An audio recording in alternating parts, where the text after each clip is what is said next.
Welcome everybody to another Webinar Wednesday. Great to have you on board this afternoon. Now, Melissa, before you sign off, I want to just really quickly ask you, I understand that you had quite a successful 2 weeks of Industry 4.0 instructor training last week and the week before.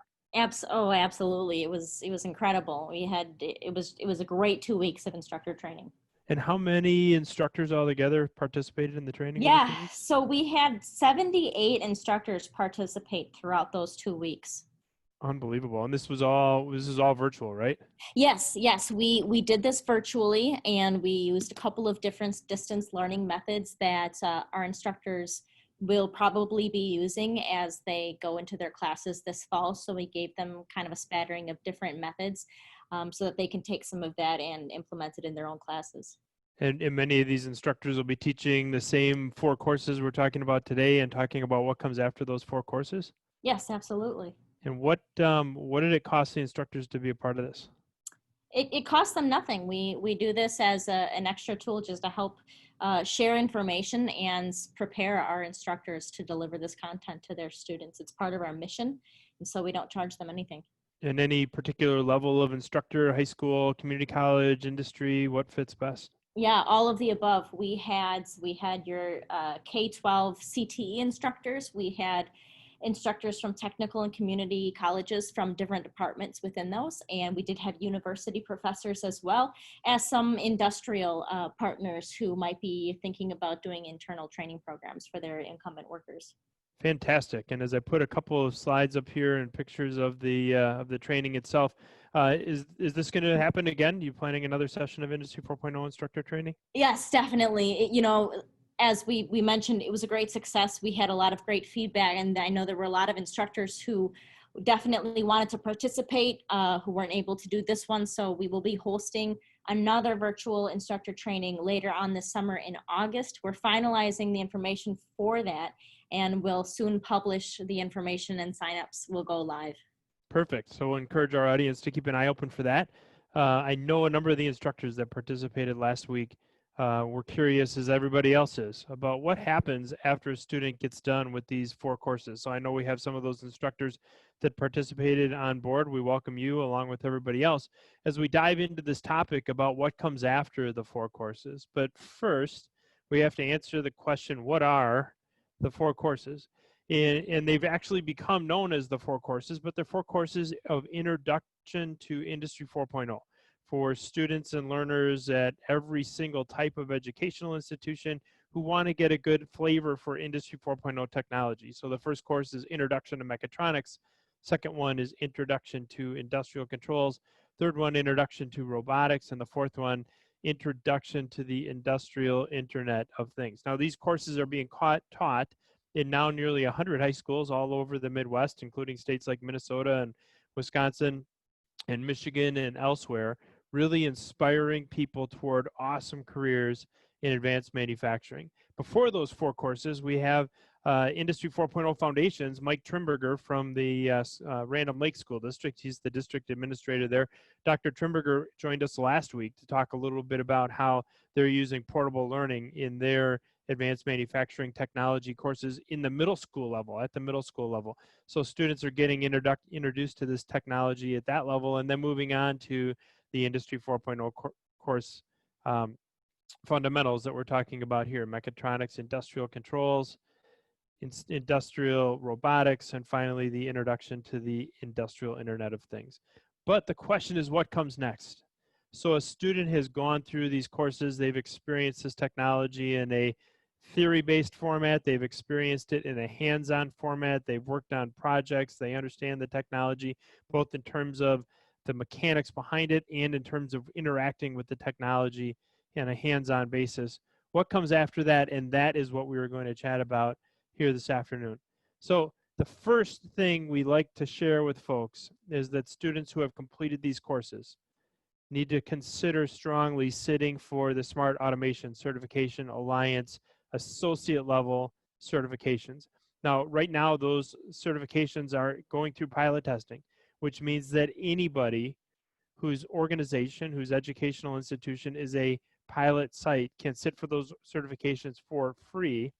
And so assuming they assuming they meet the cut score once it is set, they will be awarded a silver level certification. So just a little video of how simple this is as we look at the screen. If an organization wants to become a SACA pilot site, they go to saca.org. On saca.org, there is a bubble at the bottom, and they click there, host a validation meeting or become a pilot site, then look to the right toward the bottom, and we have become a pilot organization today. They pop into that, and a simple form comes up. And all they really have to do is enter the name of their organization, who the primary administrator will be, a couple other quick questions about geography and so on. Email goes to SACA. SACA approves them as a pilot site, and that site can now issue as many certifications to its students as it likes during this pilot phase. And so we encourage everybody who is curious about what comes next after the Industry 4.0 courses. If you're not a pilot site, that is a great next step. But what comes after that for the students? Let's talk about that here just a little bit.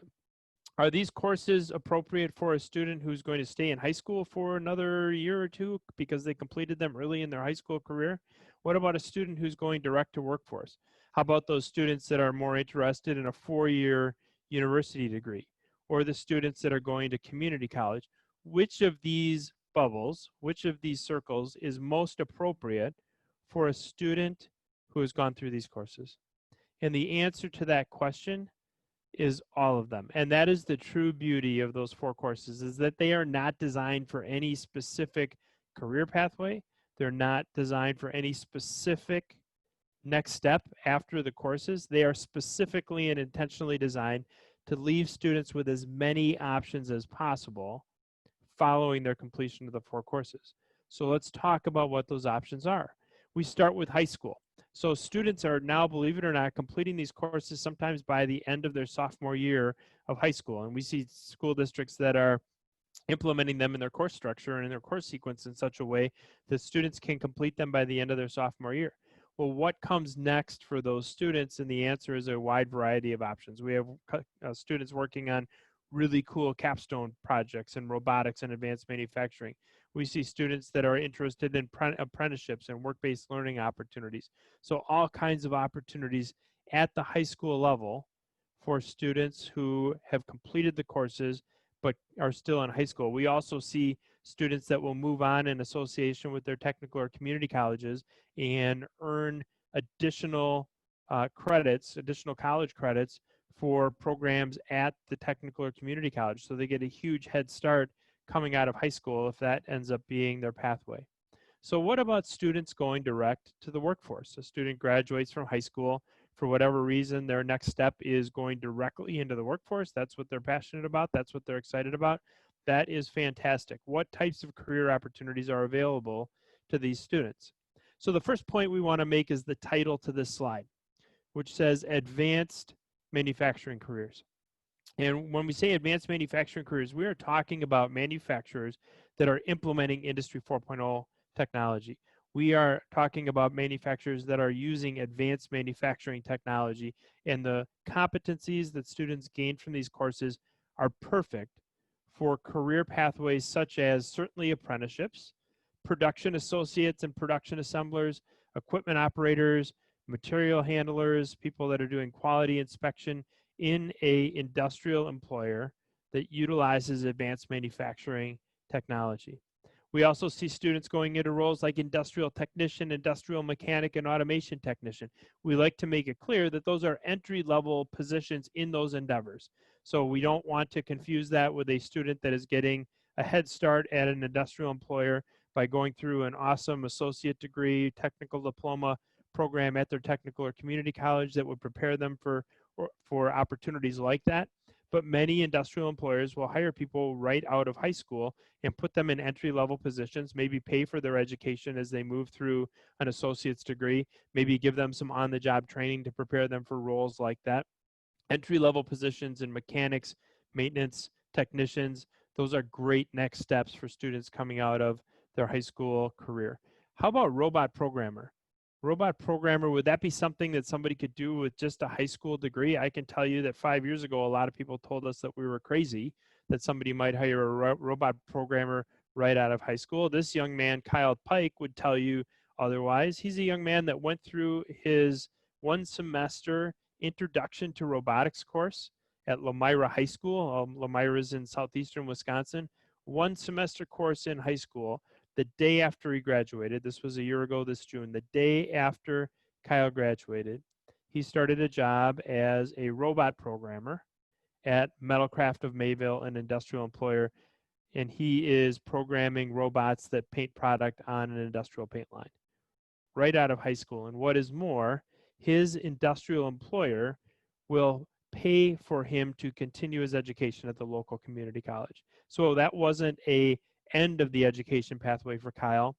It is just the beginning, but it includes a job that pays incredibly well at a really, really cool advanced manufacturing employer right out of high school. So yes, students do get jobs like that right out of high school, and we're proud to say that we see that quite frequently.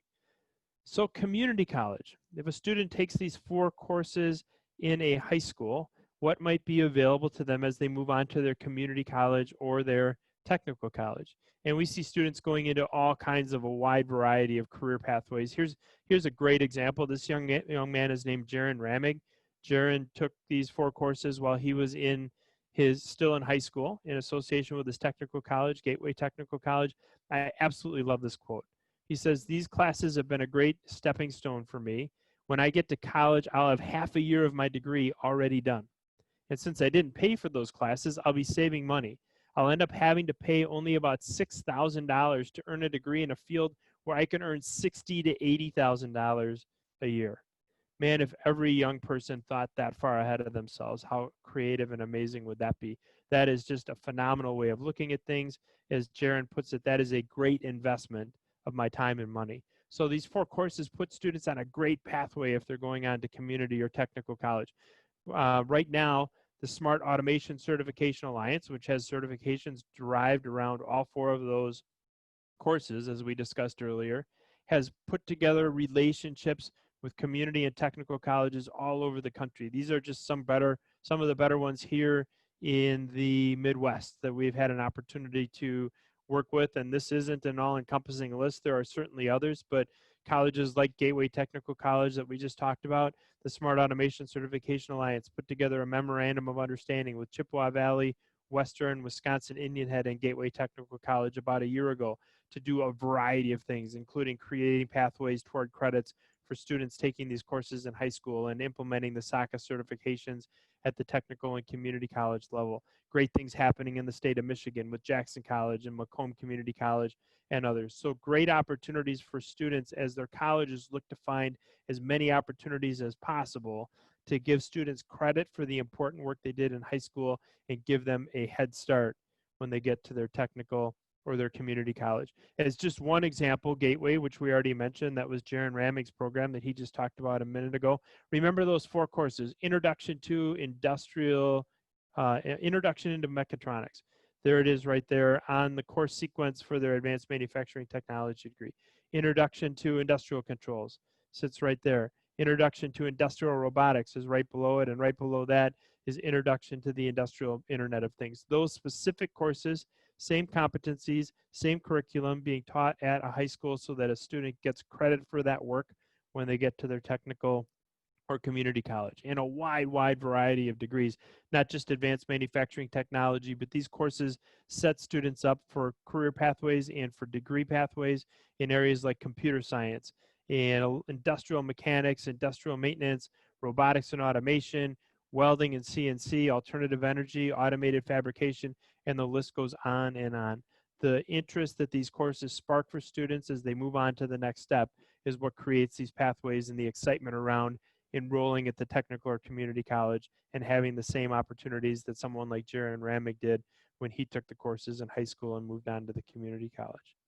So let's talk for a moment about four-year universities. You wouldn't normally think about courses in manufacturing as necessarily preparing students for four-year degrees.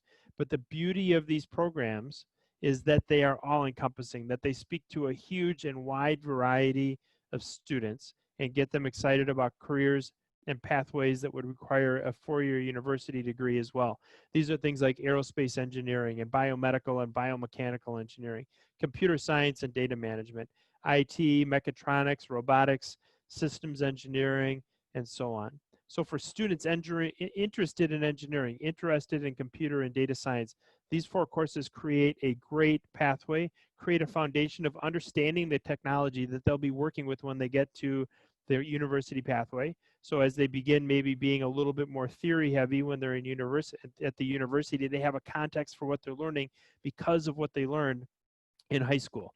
Amazing programs going on in the area of Industry 4.0, like the Computational Science Hall. I was at their grand opening at the Milwaukee School of Engineering just last fall. We're doing a tremendous amount of work right now with the Connected Systems Institute at the University of Wisconsin, Milwaukee, who is also teamed up with Marquette University, my alma mater, to create the Data Science Institute along with Northwestern Mutual.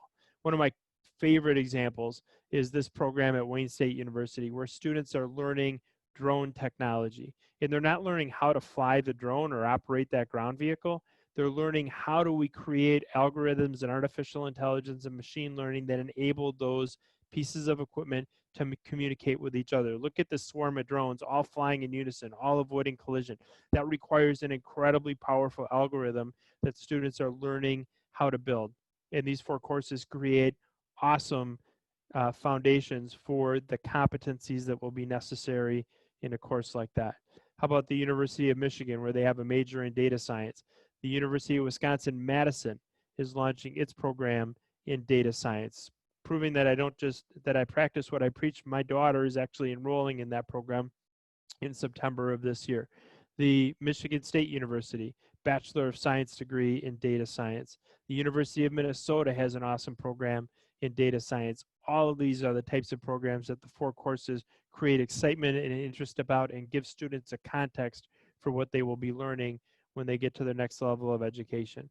Perhaps one of my favorite examples is the partnership that the University of Wisconsin-Stout, the Polytechnic University in the state of Wisconsin, has created with the Smart Automation Certification Alliance to build competencies, understand competencies in association with industrial employers about what is important for a professional engineering level individual to know as they get into the workforce. So when we get into Industry 4.0 and advanced manufacturing careers, what are those competencies we want those individuals to have?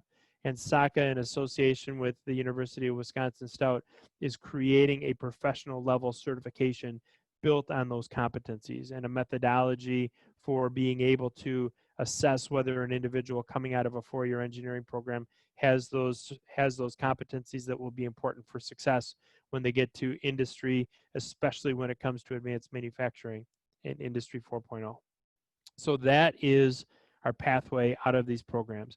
When it comes to high school, students with still some runway left in their high school career have great opportunities for capstone projects and great opportunities for work-based learning, taking what they learned in the courses and putting it to work in an industrial employer or on a really cool high school project.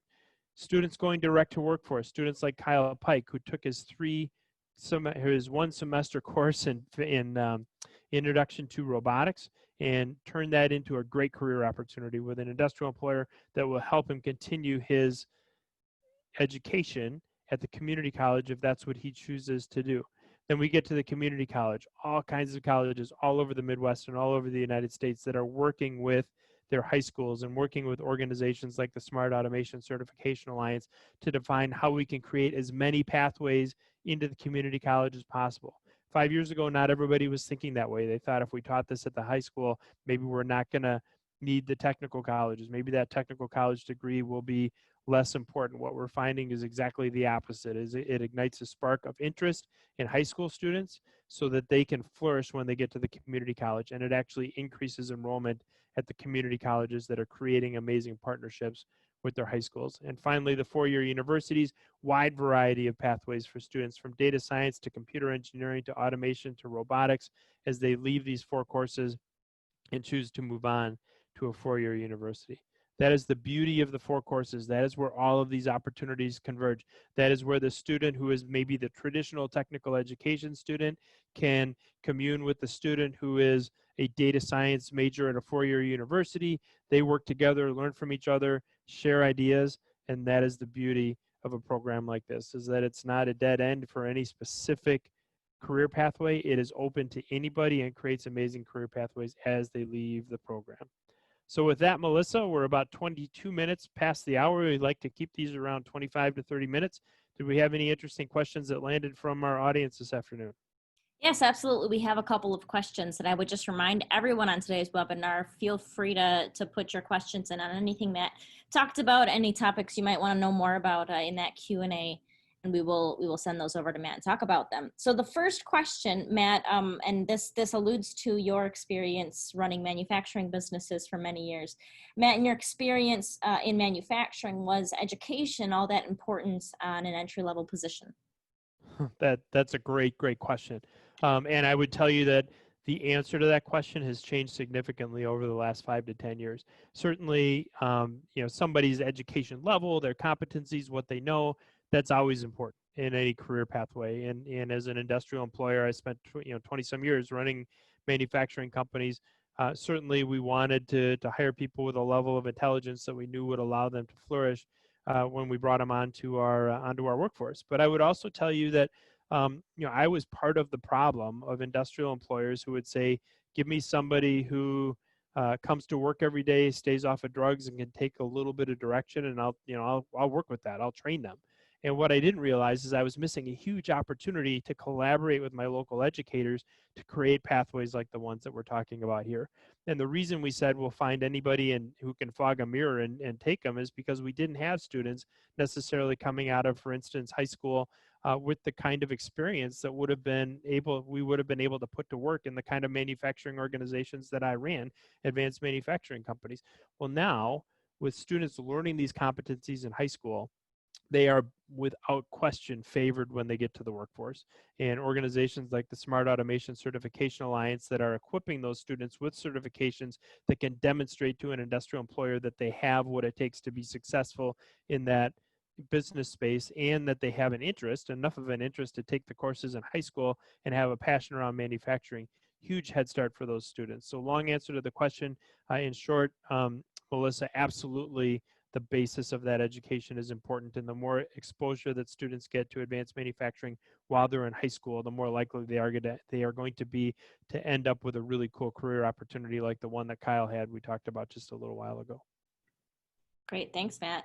Can you tell us a little bit about the current job market for these types of positions, particularly considering the situation the nation is in right now? Are there open positions for these kinds of jobs? That's a great question as well. And what's happening in manufacturing, I'll kind of wax a little bit about this, is yes, there's a lull in manufacturing. You can't shut an entire economy down for 60 days and not expect there to be a lull in manufacturing volume. What we're finding with some of our partners is that they're really busy. I was on with one of them this morning, who was talking about the fact that they're actually struggling to find people and have a huge backlog that they need to eat up.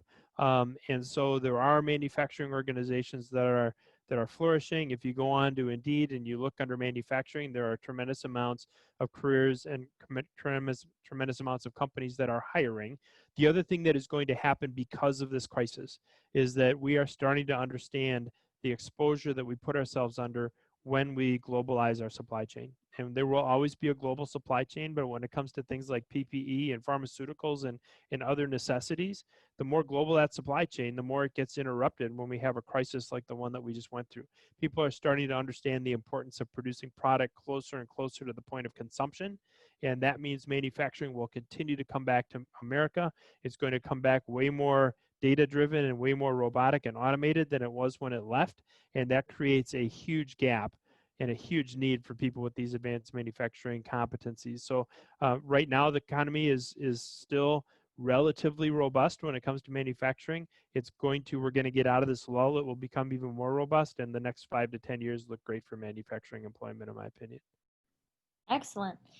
And now, Matt, you kind of alluded to the fact that when there's clear pathways between the secondary and post-secondary level with these MOUs and SACA and partnerships with articulated credits. And then again, when the local employers get involved in this program, how would you suggest that partnership gets started, whether it's in an educator who wants to get their local industrial partners involved in what they're doing with this program, or the other way around, whether it's the industrial employers who really think that this program should be implemented at their local community college or high school. How would you suggest that the ball gets rolling in that relationship?